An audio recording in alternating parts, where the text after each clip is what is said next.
PDIP batal mengusung Anies Baswedan dan lebih memilih pasangan Pramono Anung Rano Karno pada Pilkada Jakarta 2024. Namun keputusan PDIP itu dianggap hanya formalitas untuk mengikuti Pilkada Jakarta. Sebab Pramono Anung dinilai tidak memiliki elektabilitas yang baik untuk melawan koalisi gemuk yang mengusung Ridwan Kamil Suswono. Dilansir dari Kompas.com, hal itu diungkapkan oleh Direktur Eksekutif Indonesia Political Opinion atau IPO Deddy Kurniasyah Putra, tepatnya pada Rabu 28 Agustus 2024. Menurut Deddy, PDIP hanya mengikuti ritme kepentingan pihak lain dengan mengusung Pramono Anung Rano Karno. Selain itu, ia menilai bahwa keputusan untuk menduetkan Pramono Anung Rano Karno menandakan bahwa PDIP tidak serius bersaing di Pilkada Jakarta dan melawan Ridwan Kamil Suswono. Terlebih Ridwan Kamil dan Suswono yang diusung oleh Koalisi Indonesia Maju atau Kimplas lebih populer. Diketahui pasangan Cagup dan Cawagup Pramono Anung Rano Karno telah resmi mendaftar ke KPU Jakarta pada Rabu 28 Agustus 2024 hari ini. Keduanya diketahui merupakan pasangan calon atau paslon pertama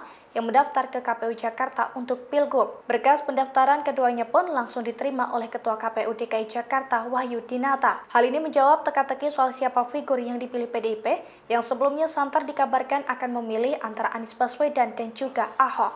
Download Tribun X sekarang, menghadirkan lokal menjadi Indonesia.